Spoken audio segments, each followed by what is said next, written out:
Helooyaa harka fuunee akkam jirtanii hordoftoota kiyya jaalatamuudhaaf kabajamoo nageenyi jaalalli waaqayyoo lafaa fi iddoo jirtanittis niifaa baay'atu. Egaa akkuma beekamu karaa chaanela eebbisaa entertainmentiidhaan guyyaa guyyaadhaan viidiyoo garaagaraa gad isinii dhiifna.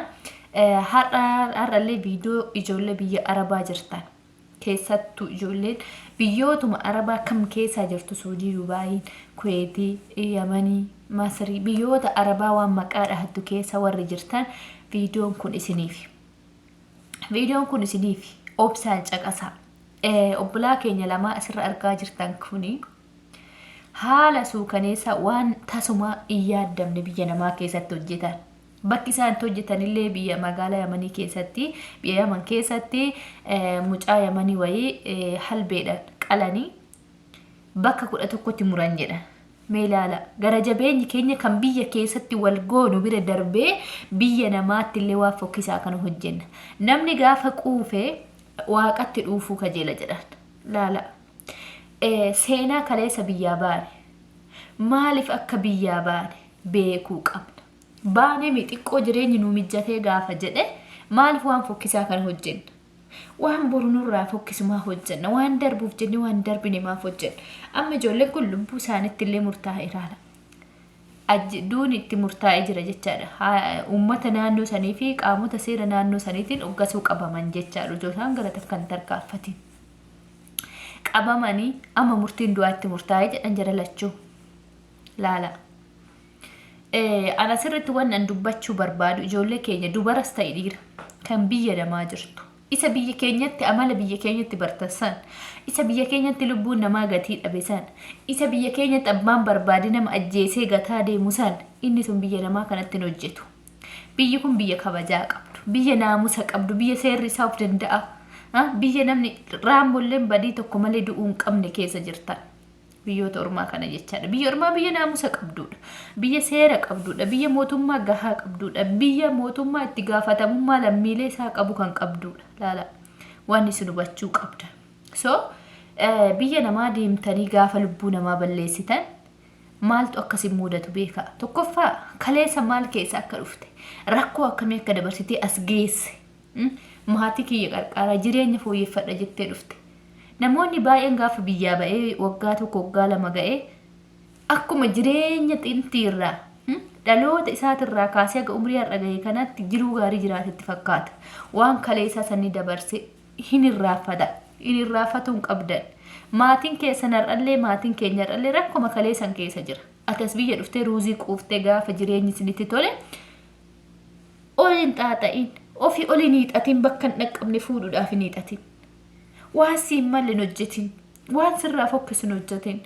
Kaayyoo biyyaa baateef hin irraaffatin. Haati kee ammallee firaashii mijicittuu sanirra madabiirra ciisti. Achirra ciisu maatiin keenya irras. Jireenyi bara ati biyyaa baatu waggaa 8 har'aa biyyaa baatu waggaa 10 har'aa waggaa 14 har'aa biyyaa baatu sun hin jiru. Amma siriisan caalaa jireenyi itti qaala'ee manni jijjigee achii girgiddaan ulaan keessaa mudhata. Manni irraa farrasee. Bakki ciisan madabiirra dhoqqeerra firaasha gaarii tokko hin qaban halgaa gaarii tokko hin qaban maatiin kee. Waan nyaata nutti yaadda'aa jiran. Atas garuu as baatee asirraan tiktookii uffattee uffata bututtuu onlaayinii irra birrii 10 as guurtee uffattee minniq jetta. Jireenya harkaa gara afaanii san hin irraaffatin. Duuba maatii keetii san yaadadhu. Birrii har'asitti ittiin balleessitu. Maatii keetii ergii maatii kee guddisee osii tolee jireenyi illee sitti mijjate isaan hin irraaffatin. Isaan rakkoo keessa baasi jechaadha. Kaleessa maal keessa akka dhufte borullee deemtee isaan galuudha itti gaafa rakkoo qabamtee gadi buute. Gaafa rakkattee saafartee galtu achumatti galta. Yoo isaan waliin qabiyyoo yoo har'a isaan rakkoo san keessa isaan hin kaasiyyoo yoo har'a sangaa tokko bittee fi hin kenniniif yoo har'a sa'aananii tokko haadha keetii bittee laatiin yoo mana haadha keetii san qorqoorroman ijaariniif dhoqqee mana citaatirra qorqoorrottoo hin geeddariniif maal bu'aan ati buusteef haadha keetii. Hin irraaffatina. Kaleessa maal keessa turre as geenye har'a hoo maal irra geenyetti of jenya jedhee keessatti of laaluu qaba dhaloonni. So obboleessi ijoolleen keenya kun lammii biyya namaa qalan. Meelaala qalmaatallee akka horiitti qalaniin akka nama qirca hiratu bakka 11tti muranii jedhan. Baxaamii kabbaadidha. Baxaamii seenaa fokkisaa hojjenna. Kan biyya keenya keessa Itoophiyaa keessatti ta'u nu jibbisiise kan gandaan amantiin kutaa wal qalaa jiru. kan shufeerota makiina dhaabanii ummata makiina keessa buusanii qalaa jiran kan ummata miskiina kan waa'ee siyaasaa hin beekne kan waa'ee politikaa hin beekne kan eenyu akka isaan bulchu hin beekne manatti ibidda itti qaban kan biyyatti ajjeesan isa hanqatee quufni keenya biyyallee nu wajji dhufe biyya namaatti lammii biyya namaallee nageenya dhoowwina kanaaf jibbamna Itoophiyaan biyyoota biraa hunduma keessatti Itoophiyaan jibbiti biyyoonni hunduu lammii Itoophiyaa hojjettuu manaa godhachuun jibbiti hojii keenya jaallatanii qulqullina keenya akkaataatti nu hojjennu tartiiba keenya dinqisiifatanii garuu waan fokkisaan hojjennu kanaa jedhanii nu jibban waan taatan biyya keenya ta'u kana miidiyaa irratti argite araboonni nu jibbiti bakka wanni nu jibbituuf tokko kan waan kaleessa biyyaa baanee dhufne san rakkoota kaleessa dabarsine san isa sanirraa fanne isuma har'aa tana bakka jireenya irra xiqqoo nu mijjattee ruuzii nyaanne bishaan gaarii dhufne bakka dhiinni keenyallee addaate gurraachumni nurraa bahe daaraan nurraa ca'e bakka sooromne jechuu akkasitti fudhattan kun dogonkora kan rakkoo biyya namaa keessatti arabaanillee wal lolte dhugaa yoo isinitti himuuf ta'e warra dhiiraa obsan qabda yeroo baay'ee kana durallee Suudi Arabiyaa keessatti mucaan tokko ijoollee arabaa ajjeese mucaa arabaa nama lamaan ajjeesanii miliqoodoo jedhan odoo deemsa daqiiqaa 15 deebii kaartaa irratti maxxanfamanii gaazexaa irratti maxxanfamee suurri isaanii osoo deemsa daqiiqaa 15 hin deebiin daangaa irratti qabaman jechaadha buqqaalaa bakka isaan bishaan bitatanii bahanitti qabaman so biyya namaa kanatti seerri cimaadha isaan iyyoo wal loltan ijoollee isaaniitii yoo wal loltan obsa bakka hunda gaafa biyyaa baanu laal hundaa dandeenya jennee dhufne inda'u maalluun jechaa turan nuti gaafa biyya kana dhufnu maatiin kenna yoo udaan illee xaragisiin jedhan naan jette haati koo dhugaa yoo udaan illee xaragisiin jedhan yoo didan nama ajjeesan jedhani naan jette maazariin kula gaafan biyya kana takka jedhee dhufu xiqqoo ta'een dhufe waggaa 18 tan biyya kana dhufe gaafa sana ati amala badaa qabda naan jetti lalmaasatiin ookee amma waggaa takkaan geechu ammaa darbanii si deebisanii yookiin waa si godhu yookiin si qalu naan jetti amala badaa qabda naan jetti loltaa naan jetti amalli kiyya sun Itoophiyaan hojjesin dhufne Itoophiyaa luka kaasee naan jedhu ani Itoophiyaatti nama tuqu namni na tuqe yennaan booksii buruskee gala guyyaadha gizee mana barumsaatti galu garuu maazariin isa saniif jettee maal naan jettee amalli kee kusi ajjeesisiisa naan jette yookiin si ajjeesu yoo udaan illee xaragisiin jette harka bishaan tubaasa harkaanuu xaragoo siin jette xaragi naan jette maazariin koo jechaadha jechi maazariin naan jette sun hagam mana keessa jirti so as dhufee jechaadha daa'imni waggaa lama kootti naan jenna deemee fuudhatan ji'a takkaa yoo dhufte harkiste nan deemee jejamaa oon arrabsite illee zimuman jedha bakka ishiin udaa yoo naan jettu udaan nyaadhu namaan jetti daa'imman takka hin beektan daa'imman arabaa in obsa bakka deebin kennu udaan nyaadhu naan jette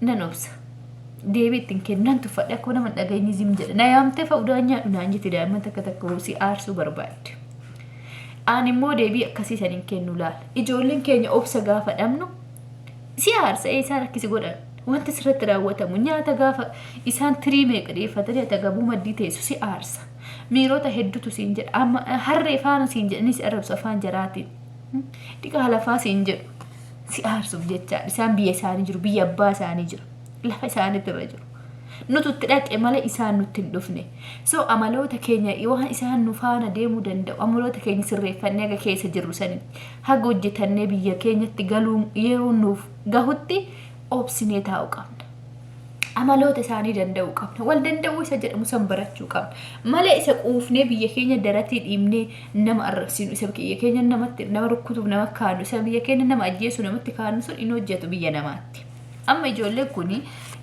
nama kana ajjeesanii lubbuu isaaniillee murtoo du'aatti murtaa'eera jedhan laala kanaafuu nuti biyya namaatitti nama ajjeesuun duratti maaltu natti dhufa booddee seerri biyyoota kamiitu biyyoota arabaa kamittuu yoo nama ajjeeftin ajjeefamta seerri jechaadha eenyu seera olimti seera gadi so Itoophiyaa keessatti illee odoo taatteen akkasii namni nama ajjeesaa ajjeefamu jedhanii silaa namni waliin ajjeesu ture so hin danda'amne malee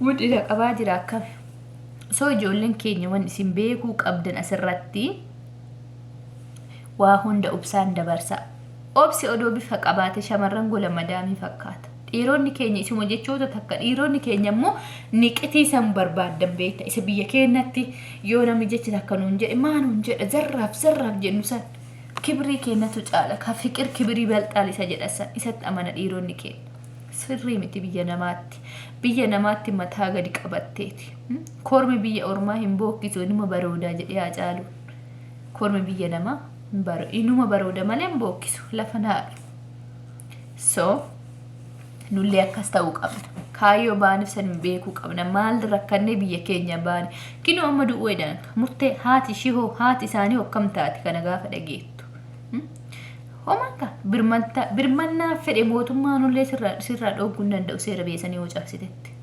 akkaatatti bulmaata biyya tokko dirqama gad jettee buluu faana hawaasa waan hawaasni sun qabu wajjin taatee buluudha dhugaa amma dhiironni keenya yookiin jechootuma tarii birriira wal dhaban ta'uu danda'u tarii jechootuma wayitiin waa jedheenis ta'uu danda'a obsa barbaachisa ka odoo obsuu baannee akka isaan nu godhaniin akka ijoollee isaanii nu tuffatan jechoota nuun jedhan keessa keenyatti gubannee cal'ifna malee odoo akkuma isaan nu godhasanii zarraaf jennee tutaale nullee qaatan wajjeessan nullee maaliif mirga hin qabnu biyya isaaniitti nututti dhaqe nutti isaan hin dhufne kanaafuu aadaa isaanii seera isaanii kabajnee hojii buluu qabna obsa godhadhaa laala akkuma biyya keenya daratti dhiibne rakkoo keessa dabarsan irraaffanne daratti dhiibne namoota ajjeesuudha kaachuun sirrii miti dogongora keessattuu ijoolleen dhiira keenya Suudi Arabiyaa keessa fi karaa Yaman kanatti baay'inaan nama ajjeestan dogongora kun lubbuu keessatti akka murteessite beeki biyyoota Arabaa kana keessatti nama ajjeesanii jiraachuun hin jiru an dhuguma sinitti hima dhiiras ta'e shamara seerri jechaadha kanaaf wadaraa keessan seera biyyattii kabajaatti hawaasa naannoo saniitti walii galaa jira dhuga amalli doo bifa qabaatee nu fakkaata nuti shamarra gola madaami jecha nuti amma shamarra gola madaami amma ijoolleen baay'ee yeroo baay'ee qimamii madaami jetta yemin qimamii ahayyaadha malee harree madaamiti nuti waa hunda kabaani dhuga harree nun jedhan nuti maqaan kun nurraa deema namoonni baay'ee akka waan maqaa qimamii jedhu kana waan gaariitti nu fudhata qimamii maalitti nuti harreen waan itti fe'an baatti miti nullee akkasi waan nutti fe'an hin baanne hin obsina hin dhoskina hin callifne ijoollee isaanii bar yoo waan fedhan balleessan yoo itti himne yoo haati isaan caala isaan amantii sobdoo jedhanii bakka sobde siin jetti isaan irra amantii laa si guba gizeesan immoo wal rukkutanii ka'anii yoo daa'imman takka faa waan nagooteena gizeen jalqaba dhufisan wal rukkutanii ka'aniitti ishiin rukkute jedhanii micaa'uun bootta jenna haati akkamitti rukkuteettee dhufte akkatti rifeensa koo na qabde rabbi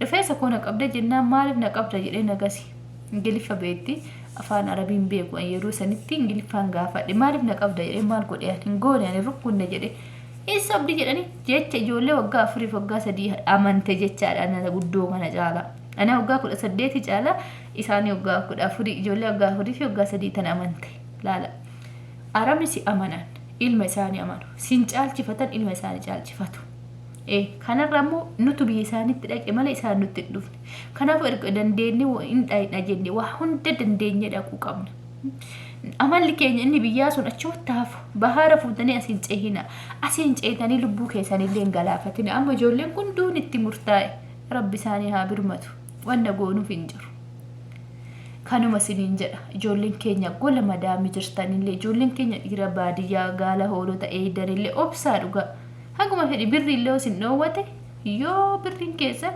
sidii kenne oo sin didellee poolisiitti dawwaladha poolisiin biyya si galcha malee mukatti naqeerraa sinii fuudha garuu nama ajjeesuun akka du'a ofitti murteessite beeka harka keetiin ati gaafa nama ajjeestu ati sin ajjeefamta harkuma namaatiin seera biyya saniiti waan ta'eef seera biyyaa immoo kabajuun dirqama keenya nuti shamaras ta'e dhiirri akkaataa ittiin bulmaata biyya tokkoo beekuun nu barbaachisa du'a namaatitti gammadu nama ajjeesne harka dibbee rukkutuun isa sun Itoophiyaatti hafe malee biyya namaatitti hin hojjetu innaa kanuma siniin jedhaa galatuma viidiyoo kana sheer walii godhaatiin naamusaa horannu obsa haa qabaannu waa hunda obsanaa dabarsinu siniin jechuu barbaada warroonni chaanela eebbisaa intartiimentii dhafaarawaa taatan laayikii sheer sabskiraayib gochuun irraaffatina yaada qeeqa qabdan koomantii jalatti nu barsiisa nu barreessa dhiironni keenyas dubartoonni keenyas gola nama warri jirtan obsaa waan asinitti dhufe kamuu obsaan dabarsaa malee akka miirri isin godhisanii miira keessan hin to'atamuu dadhabdanii lubbuu namoota gaafa balleessitan isin irratti illee akka murtaa'u beekaa isiniin jechuu barbaada galatooma